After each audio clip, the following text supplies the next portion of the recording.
Hello and welcome to SPM IS Academy. Today we'll analyze important newspaper articles of 8th May 2025.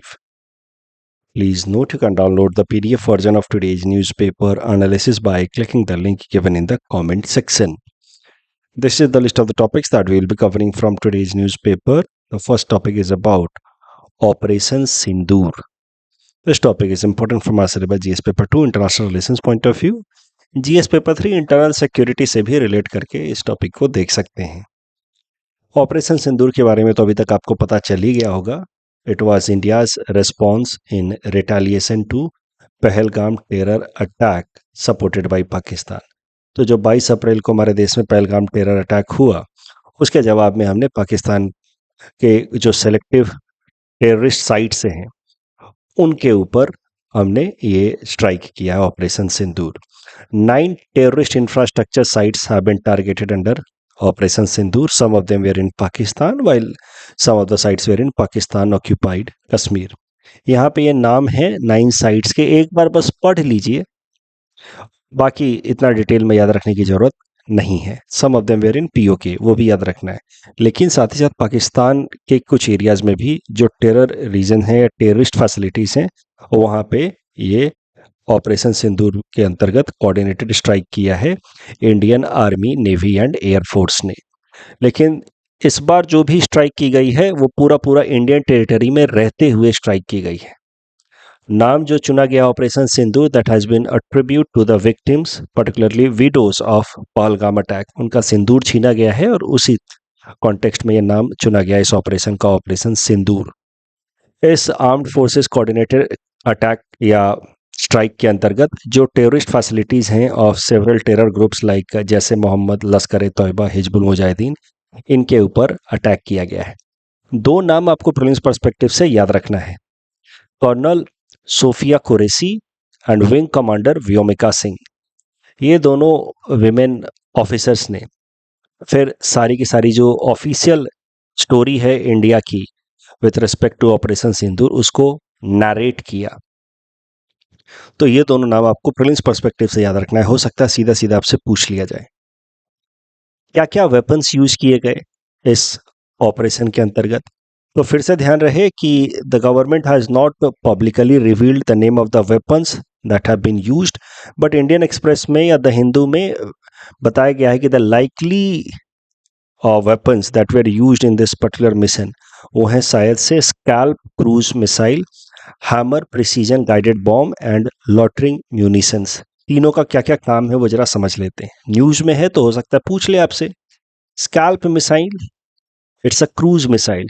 Scalp stands for storm shadow and long range air launched cruise missile. तो जो दूर distance पे जब target होता है तो उसको hit करने के लिए स्कैल्प क्रूज मिसाइल का इस्तेमाल किया जाता है। Scalp cruise missile perhaps was used while mounting it over fighter jets like Rafale. Scalp cruise missile को बनाया है यूरोप की एक डिफेंस कंपनी ने जिसका नाम है MBDA। वहीं हैमर प्रिसीजन गाइडेड बॉम्ब का इस्तेमाल किया गया है फॉर क्लोज टारगेट्स, जो ज़्यादा नज़दीक थे बॉर्डर से, उन टारगेट्स को हिट करने के लिए हैमर प्रिसीजन गाइडेड बॉम्ब का इस्तेमाल किया गया है। HAMMER precision guided bomb have been developed by Safran electronics which is a French defence company. HAMMER precision guided bomb के साथ GPS या इंफ्रारेड इमेजिंग या लेजर टारगेटिंग सिस्टम भी अटैच था ताकि बिल्कुल प्रिसाइज तरीके से टेररिस्ट साइट को ही हिट किया जा सके। You see this entire operation Sindoor ये कितना क्रिटिकल है, क्योंकि यहाँ पे टेरर फैसिलिटीज को टारगेट किया जाना था। यहाँ पे किसी भी सिविलियन इंस्टॉलेशन को या गवर्नमेंट इंस्टॉलेशंस को अटैक नहीं किया जाना था, तो काफ़ी प्रिसाइज तरीके से अटैक किया जाना था। और इस कारण से we needed to have technological support ताकि बिल्कुल टारगेटेड तरीके से ये स्ट्राइक किया जा सके। तो हैमर प्रिसीजन गाइडेड बॉम्ब में GPS, उसके अलावा infrared imaging and laser targeting system था। उसके अलावा इस तरीके के ड्रोन्स का इस्तेमाल किया गया है, kamikaze drones also known as loitering munitions, जिसमें सर्विलेंस एंड टारगेट इंगेजमेंट पहले कर लिया गया and then the target was bombed later on. तो ये 3 मेन गैजेट्स इस्तेमाल किए गए हैं इन ऑपरेशन सिंदूर। अब थोड़ा प्रीलिम्स पर्सपेक्टिव से ये भी याद रखते हैं कि ऑपरेशन सिंदूर से पहले कौन कौन सी ऑपरेशंस भारत ने पाकिस्तान के अगेंस्ट लाए हैं in the past. Operation riddle was brought during 1965 Indo Pak war. तो पाकिस्तान ने लॉन्च किया था operation Gibraltar and operation grand slam in 1965। उसके जवाब में भारत की आर्मी या भारत की सेना लेकर के आई थी operation ridley.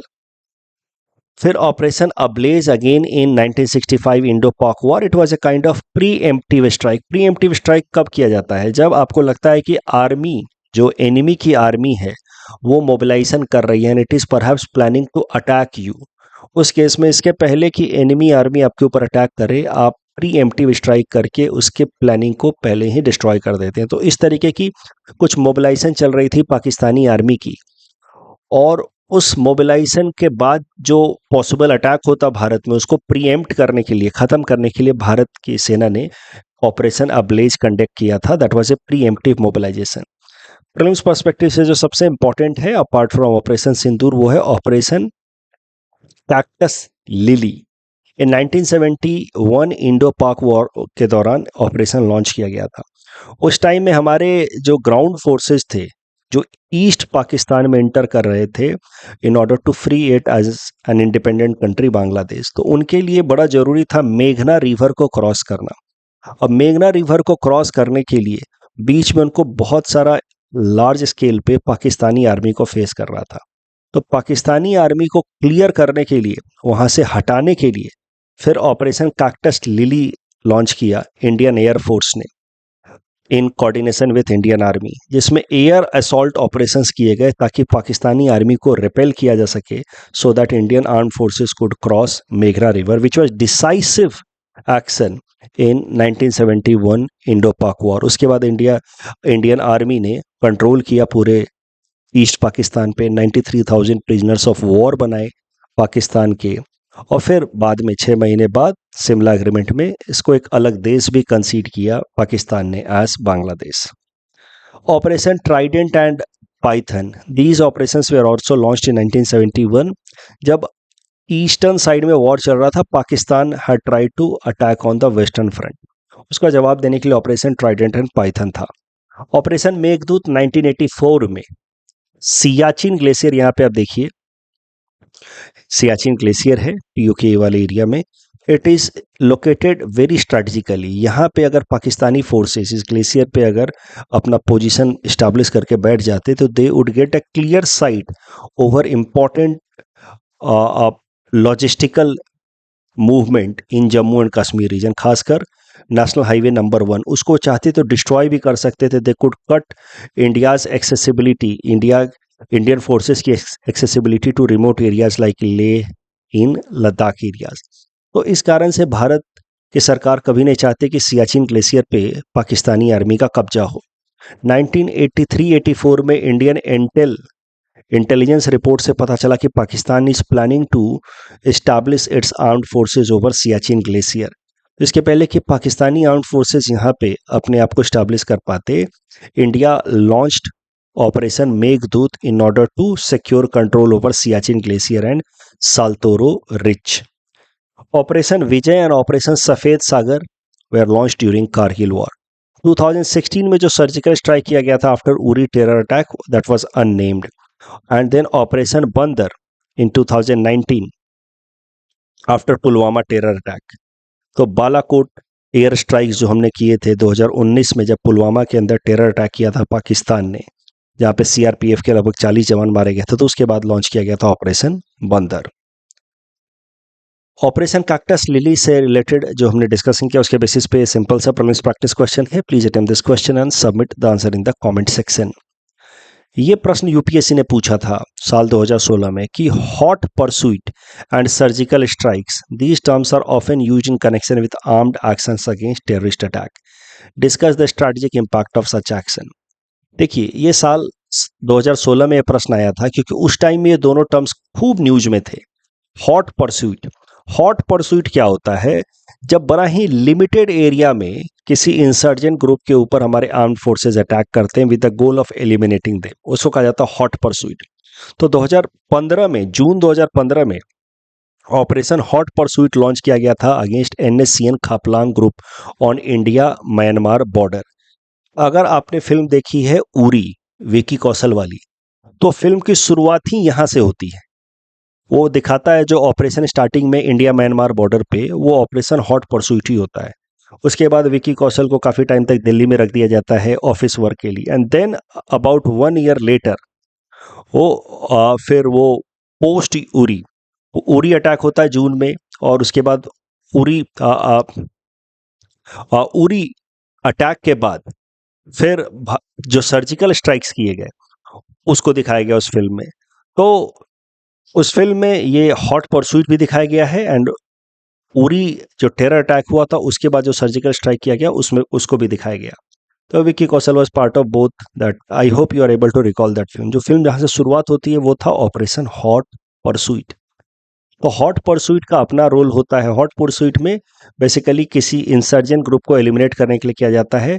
Surgical strike is precise pre plan military action aimed at specific target with minimal collateral damage, किससे कोलेटरल डैमेज कम से कम हो, इसके लिए लॉन्च किया जाता है surgical strike. Surgical strikes and hot pursuit दोनों का अपना फायदा है। क्रॉस बॉर्डर टेररिज्म को रोकने में, reassertion of sovereignty and all, application of right to self defence which is guaranteed under article 51 of UN charter. But उसके कुछ नुकसान भी हैं। कभी कभार इन सब का पॉलिटिकल गेन्स के लिए भी इस्तेमाल किया जाता है। चांसेस होते हैं कि वॉर के फॉर्म में स्केलेट हो जाए इस तरह के छोटे छोटे operations. And legal and normative debate भी है कि कहीं ना कहीं दूसरे देशों के टेरिटरी में जब हम लोग इस तरह के surgical strike and hot pursuit करते हैं तो then arises the question of sovereignty and violation of sovereignty. तो ये सब चीज़ें आपको लिखनी है इस आंसर में। Next topic is about human development report 2025, important from our syllabus GS paper 2 governance point of view. Human development report हर साल ही पब्लिश होता है बाय एन इंटरनेशनल एजेंसी जिसका नाम है UNDP. This report is published annually since 1990। UNDP, United Nations Development Program, is a United Nations agency created by General Assembly of United Nations. ये जो रिपोर्ट पब्लिश करता है उसका नाम है ह्यूमन डेवलपमेंट रिपोर्ट। इस रिपोर्ट में एक इंडेक्स पब्लिश होती है जिसका नाम है human development index, HDI। HDI index along with HDI score is given to every country on the basis of the level of development in their respective territory, और उसके बेसिस पे उनको रैंक भी दी जाती है। तो ह्यूमन डेवलपमेंट रिपोर्ट होता है, उस डेवलपमेंट रिपोर्ट के अंदर ह्यूमन डेवलपमेंट इंडेक्स होता है जिसमें ह्यूमन डेवलपमेंट रैंकिंग दी जाती है अलग अलग कंट्रीज को, और उनको स्कोर दिया जाता है। तो स्कोर दिया जाता है on the basis of level of development in these countries. तो किस देश में कितना डेवलपमेंट हुआ है उसको मेजर करने के लिए पैरामीटर्स डेवलप किए पाकिस्तान बेस्ड इकोनॉमिस्ट महबूबुल हक ने in association with Indian economist Amartya Sen. तो अमर्त्य सेन का कैपेबिलिटी अप्रोच का आइडिया लेकर के फिर पाकिस्तानी इकोनॉमिस्ट महबूबुल हक ने ह्यूमन डेवलपमेंट का लेवल अलग अलग देशों में मेजर करने के तरीके डेवलप किए, और इस ह्यूमन डेवलपमेंट को मेजर करने का जो तरीका महबूबुल हक ने डेवलप किया, उस तरीके को, उस मेथड को अडॉप्ट कर लिया यूनाइटेड नेशन डेवलपमेंट प्रोग्राम ने, और उस तरीके का इस्तेमाल करके यूनाइटेड नेशन डेवलपमेंट प्रोग्राम हर साल United Nation development program publish करता है ह्यूमन डेवलपमेंट रिपोर्ट, जिसमें ह्यूमन डेवलपमेंट इंडेक्स पब्लिश किया जाता है फॉर डिफरेंट कंट्रीज। तो I just hope point is clear to you all. तरीका डेवलप किया महबूबुल हक ने अलग अलग देशों में डेवलपमेंट का लेवल मेजर करने का, और उस तरीके के बेसिस पे फिर यूनाइटेड नेशन डेवलपमेंट प्रोग्राम एक रिपोर्ट पब्लिश करता है ह्यूमन डेवलपमेंट रिपोर्ट, जिसमें ह्यूमन डेवलपमेंट इंडेक्स पब्लिश होता है, जिसमें दुनिया के अलग अलग देशों को स्कोर दिया जाता है एज वेल एज रैंक दिया जाता है। इसको हम लोग कहते हैं HDI score, human development index score and human development ranking. अगर किसी भी देश को 0 स्कोर मिल जाए मतलब दैट कंट्री इज वर्स्ट, वहां पे कोई डेवलपमेंट हुआ ही नहीं है। अगर किसी देश को 1 स्कोर मिल जाए that means that country is best in every possible format. तो ऑफकोर्स किसी भी कंट्री का स्कोर ना एग्जैक्ट 0 होगा ना एग्जैक्ट 1 होगा, these are the two extremes. सारे देशों का स्कोर इसके बीच में ही होगा। जितना ज़्यादा स्कोर समझिए कि उस देश में उतना बेहतर डेवलपमेंट हुआ है। महबूबुल हक ने जो तरीके डेवलप किए थे डेवलपमेंट को मेजर करने के, उसमें 3 डायमेंशंस थे, health, education and living standard. Health को मेजर करने के लिए life expectancy and birth suggest किया उन्होंने कि ये देखा जाए अलग अलग देश का, उसके बेसिस पे पता चलेगा कि किस देश में कितना हेल्थ का स्टेटस अच्छा है। लिविंग स्टैंडर्ड को देखने के लिए gross national income per capita, जबकि एजुकेशन का लेवल कितना अच्छा है किसी भी देश में, इसको मेजर करने के लिए expected year of schooling for those children who are in the school going age and mean year of schooling for those who have already completed the school going age. तो इसके बेसिस पे education का level पता किया जाए। ये जो तीनों डायमेंशंस हैं, health, education and living standard, तीनों को इक्वल वेटेज दिया गया है, 1/3 ईच। और इसके बेसिस पे अलग अलग देशों को 0.33 के अंतर्गत लिविंग स्टैंडर्ड के लिए स्कोर दिया जाता है, 0.333 के अंतर्गत एजुकेशन के लिए स्कोर दिया जाता है, 0.333 के अंतर्गत हेल्थ के लिए स्कोर दिया जाता है। और इसके बेसिस पे किसी भी देश का ओवरऑल ह्यूमन डेवलपमेंट स्कोर निकल करके आता है। जितना अच्छा स्कोर होगा, रैंकिंग उतनी अच्छी होगी। अब करंट न्यूज ये है कि साल 2025 का ह्यूमन डेवलपमेंट रिपोर्ट पब्लिश हो गया है। यूएनडीपी ने इसको रिलीज किया। इसका टाइटल है a matter of choice, people and possibilities in the age of AI. So this report, apart from publishing Human Development Index, also highlights the critical role that is to be played by artificial intelligence in coming years. Human development report 2025 का है, but उसमें जो rank दिया गया है अलग अलग देशों का और स्कोर दिया गया अलग अलग देशों का on the basis of their level of development, that is for year 2023. So score is, या ह्यूमन डेवलपमेंट रिपोर्ट 2025 का है, the report is of 2025, but उसमें जो ह्यूमन डेवलपमेंट इंडेक्स है that is for the year 2023, कि 2023 में अलग अलग देशों में किस लेवल का डेवलपमेंट था, उसके बेसिस पर उनको क्या स्कोर है वो दिया गया है इन द रिपोर्ट 2025. तो I hope there is no confusion, confuse होने वाली कोई बात नहीं है। रिपोर्ट साल 2025 में पब्लिश हुआ है, बट HDI रैंकिंग दी गई है on the basis of development in the year 2023 of respective countries. 2025 के ह्यूमन डेवलपमेंट रिपोर्ट की बात की जाए तो it indicates significant slowdown in global human development progress, marking weakest pace since 1990, excluding 2020 and 2021 crisis period. ये क्या बात है, थोड़ा ध्यान से समझिए। तो 1990 से लेकर के 2025 तक steadily human development level increase हुआ है world wide, except the COVID वाला ईयर 2020-21। उस साल ह्यूमन डेवलपमेंट का लेवल जो है वो डिक्लाइन हुआ था during the covid year, during the crisis year. तो other than this crisis year हर साल ही थोड़ा पिछले साल के मुकाबले ह्यूमन डेवलपमेंट स्कोर इंप्रूव हुआ है ग्लोबली, बट जो इंप्रूवमेंट का लेवल है वो लेवल कम होता जा रहा है। तो improvement is there but the rate of improvement is coming down. जिस रफ्तार से पहले human development score globally increase हो रहा था, अब उस रफ्तार से ह्यूमन डेवलपमेंट स्कोर नहीं इंक्रीज हो रहा है। एक पर्टिकुलर ईयर ऐसा भी आया था 2020-21 वाला, कोविड वाला, जहां पे ह्यूमन डेवलपमेंट स्कोर इंप्रूव होने के बजाय नीचे गया था। That is why this is known as crisis period. So there has been a steady rise except in this particular year crisis period, but the rate of rise is also declining. That is a matter of concern. उसके अलावा the report indicates that 60% of the people in low and medium human development index countries are expecting AI to increase their productivity. तो लगभग 60% जनसंख्या low and medium human development index countries में उम्मीद कर रही है कि आने वाले टाइम में AI is going to increase their productivity. अब इंडिया स्पेसिफिक परफॉर्मेंस की अगर बात की जाए तो भारत का रैंक स्लाइटली इंप्रूव हुआ है in 2023 human development index report और human development index ranking as compare to 2022. देखिए, ह्यूमन डेवलपमेंट रिपोर्ट है 2025 का, बट रैंकिंग एंड वैल्यू है फॉर द ईयर 2023. तो 2023 में भारत का रैंक है 130, 2022 में था इट वाज 133. स्कोर भी थोड़ा इंप्रूव हुआ है। पिछले साल हमारा स्कोर था 0.676, now it has improve to 0.685. Life expectancy has come up to 72 years, which is highest since the life expectancy recording has been started for human development report. 1990 से लेकर के अभी तक में लाइफ एक्सपेक्टेंसी अभी इंडिया का हाईएस्ट है 72 years पे. Expected year of schooling is 12.95 years. ये थोड़ा सा घटा है, जबकि mean year of schooling has been 6.88 years, जो बढ़ा है. Gross national income also has slightly increased. लेकिन अगर बात की जाए भारत के कंपैरिजन को विथ अदर ब्रिक्स कंट्रीज, तो India trails with respect to all other countries in BRICS platform, जैसे Brazil, Russia, China, South Africa, all are better performing as compared to India as far as HDI ranking is concerned. Bharat के neighbours की बात की जाए तो China, Sri Lanka, Bhutan all are ranked better than India. Bangladesh is ranked at par with India, दोनों की रैंकिंग 130 है, 130 each. Nepal, Myanmar, Pakistan are ranked below India. इस टॉपिक डिस्कशन के बेसिस पे प्रीलिम्स प्रैक्टिस क्वेश्चन है। Please attempt this question and submit the answer in the comment section. Next topic is about Global Space Exploration Conference, GLEX 2025, important from our syllabus GS paper 3 Science and Technology point of view.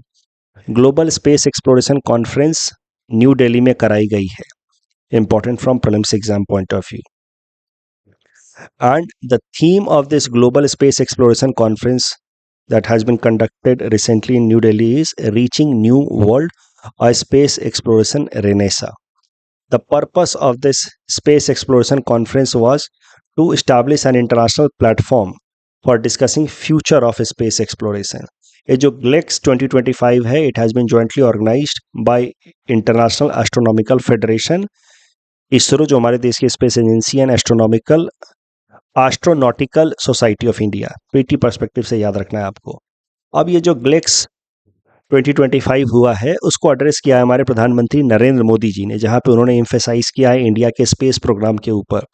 तो उन्होंने बताया है कि भारत का space programme का road map कैसे रहने वाला है। तो मेंस पर्सपेक्टिव से ये पॉइंट अच्छे हैं। PM Modi while addressing this GLEX 2025 laid down India's space roadmap.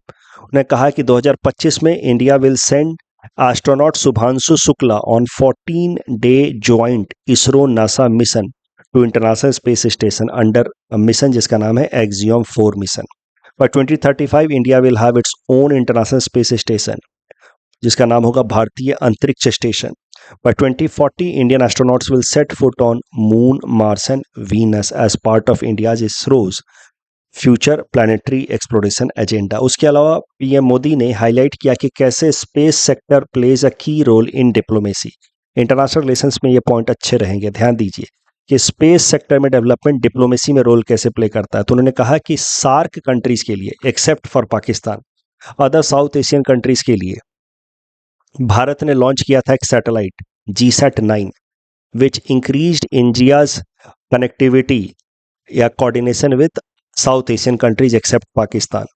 तो satellite for South Asian countries GSAT-9 in 2017 plus India is also committed to launch G20 satellite mission which was announced during India's G20 presidency, and PM Modi said that it will be gift to the global south countries, this G20 satellite mission. Axiom 4 mission is important for upcoming prelims exam. So Axiom 4 mission के ऊपर मैंने ये prelims practice question आपको दे करके रखा हुआ है. Please attempt this question and submit the answer in the comment section. Starlink receives government approval, important from GS paper 3 Indian economy, especially infrastructure point of view. Starlink हमने लगभग 2 महीने पहले मार्च महीने में 2 बार कवर किया था, जहां मैंने आपको बताया था कि Starlink has arrived और has started operations in Bhutan. साथ ही साथ Starlink से हमारे देश की जो भारत की जो 2 इंपॉर्टेंट टेलीकॉम कंपनियां हैं, जियो एंड एयरटेल, उन्होंने स्टारलिंक के साथ एग्रीमेंट साइन कर लिया। ये सब मैंने आपको बताया था। वहां मैंने आपको बताया था कि भारत की 2 कंपनियां जियो एंड एयरटेल, इन्होंने स्टारलिंक के साथ एग्रीमेंट तो साइन कर लिया है, लेकिन भारत सरकार ने अभी तक स्टारलिंक ऑपरेशंस के लिए भारत में अप्रूवल दिया नहीं है। वहां मैंने आपको बताया था। अब न्यूज़ ये आ रही है कि government of India has given approval to Starlink to operate in India also. एक बार ब्रीफली रिवाइज कर लेते हैं what is Starlink and then we will see the current news. Starlink is internet constellation based, I am so sorry, Starlink is satellite constellation based internet facility. Satellite की मदद से internet facility provide करेगा Starlink. Starlink is developed by SpaceX, company owned by Elon Musk. It aims to provide satellite-based, high-speed, low-latency broadband internet globally. इसके अंतर्गत बहुत सारे satellites, लगभग 5000 satellites launch किए गए हैं, and in future the number will go as high as 12,000 satellite. इसमें से ज़्यादातर सैटेलाइट जो हैं वो लो अर्थ ऑर्बिट में है, ताकि डेटा कम्युनिकेशन में लेटेंसी कम से कम हो। अब ये जो स्टारलिंक बेस्ड सैटेलाइट्स हैं, ये अलग अलग ऑर्बिट्स में हैं और उनको इस तरीके से लॉन्च किया गया कि पूरे दुनिया को ये कवर कर पाए और internet satellite based internet facility provide कर पाए। अब जो यूजर है उसको करना क्या है, स्टारलिंक के इस तरह के डिवाइसेस को खरीद लेने हैं, स्मॉल डिश एंटीना खरीद लेना है और उसको अपने छतों पे लगा देना है, जिसकी मदद से, जैसे हम लोग पहले डिश टीवी से अलग अलग चैनल्स को देख पाते थे, अब वैसा ही डिश एंटीना जैसा सिस्टम होगा जिसके बेसिस पे हम घरों में इंटरनेट कनेक्टिविटी भी ले पाएंगे. So that is how star link is going to be useful in providing internet facility even in remote and isolated areas. जहाँ पे ब्रॉडबैंड फैसिलिटीज नहीं पहुँच पा रही हैं वहाँ पे भी अब star link based internet facility पहुँच पाएगी. करंट न्यूज़ यही है कि star link has receive now government approval also to provide satellite based internet services in India. So now Starlink is allowed by Government of India to operate and sell its services across India. This will expand satellite-based internet facilities in the country. Department of Telecommunication has cleared this application. The discussion was going on for last 3 years. Now the final approval has been given by Department of Telecommunication. इस topic discussion के basis पे prelims practice question है. Please attempt this question and submit the answer in the comment section. यहाँ पे दोनों statement सही हैं और इंडिया यूके में second statement is wrong because of this term service sector alone. यहाँ पे तो सीधा सा प्रश्न था national health authority. Kishanganga से संबंधित भी तीनों स्टेटमेंट सही हैं. That's all from our side for today. Thanks for watching.